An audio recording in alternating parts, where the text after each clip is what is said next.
ஒரு Enthiran two experience இருந்துச்சுன்னு சொன்னேன்ல, அது இங்கே தான் கோழிக்கோடு பீச்சில். ஆக்சுவலி என்னென்னா, எங்களுக்கு கண்ணூர் 7 மணிக்கு போனால் போகிறோம். எங்களுக்கு இன்னும் டைம் இருந்ததுனால அது மேட்ச் பண்ணுறதுக்கு வேண்டி நாங்கள் கோழிக்கோடு பீச்சில் சுற்றிக்கிட்டு இருந்தோம். அங்கே நாங்கள் பார்த்த ஒரு காட்சி என்ன தெரியுமா? ரொம்ப கிரவுண்ட் லெவலில் நிறைய பறவைகள் பறந்துட்டு இருந்துச்சு. என்னென்னு பார்க்கலாம் அப்படின்னு சொல்லிட்டு டுவர்ட்ஸ் பீச் போன போது நாங்கள் என்ன பார்த்தோம் அப்படின்னா, ஒருத்தர் வந்துட்டு இந்த சிக்கன் மட்டன் எல்லாம் கட் பண்ணிட்டுள்ள வேஸ்ட் இருக்குல்ல, அதெல்லாம் அந்த கடலில் எரிஞ்சு கொடுத்துட்டு இருந்தாரு.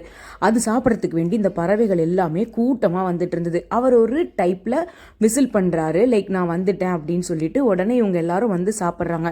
அவர்கிட்ட ஃபுட்டு தீந்துருச்சுன்றத வேற ஒரு டோன்ல அவர் விசில் பண்றாரு. உடனே இந்த பறவைகள் எல்லாம் அந்த கூட்டம் அப்படியே கலைஞ்சு போயிடுது. இதெல்லாம் காக்கான்னு நீங்க நினைப்பீங்க, ஆனா சத்தியமா இதுல 1% தாங்க காக்கா. மீதி ஃபுல்லா கழுகும் கிருஷ்ண பருந்தும்.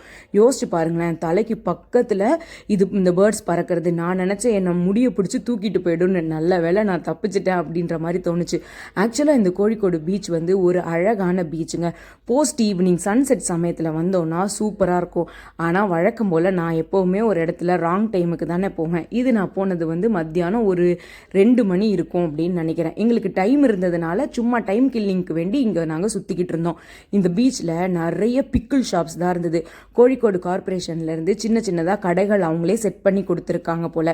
இதில் வந்து நிறைய பிக்கிள் ஷாப்ஸ், அதுக்கப்புறம் வந்துட்டு இந்த நான்வெஜ் ஸ்நாக்ஸ் ஐட்டம்ஸ் இருக்குல்ல, மெயினாக சீ ஃபுட் ஐட்டம்ஸ் தான் நிறைய வச்சுருந்தாங்க. நான்வெஜ் லவர்ஸ் இங்கே வந்தால் கண்டிப்பாக ஹாப்பி ஆவாங்க. நான் வழக்கம் போல் ஒரு சால்டட் கூவா வாங்கி சாப்பிட்டுட்டு இருந்தேன். அதுக்கப்புறம் வந்து ஜூஸ் குடிக்கலாம் அப்படின்னு சொல்லிட்டு ஒரு குலுக்கி சர்பத்தும் குடித்தோம்.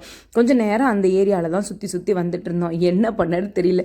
இன்னும் நிறைய டைம் இருக்குது அப்படின்னு சொல்லிட்டு மாகி போகலாம் அப்படின்னு ஒரு பிளானை போட்டுட்டு டுவர்ட்ஸ் மாகி போனோம். பட் மாகியில் வந்துட்டு பெருசாக எதுவுமே இல்லையா இருந்தது. ஒரு சின்ன ஒரு பீச் மட்டும்தான் இருந்தது. சரி ஓகே, பிளான் எல்லாம் முடிஞ்சிருச்சு, டுவர்ட்ஸ் கண்ணூர் போகணும் அப்படின்னு சொல்லிட்டு நாங்கள் அப்படியே கிளம்பிட்டோம்.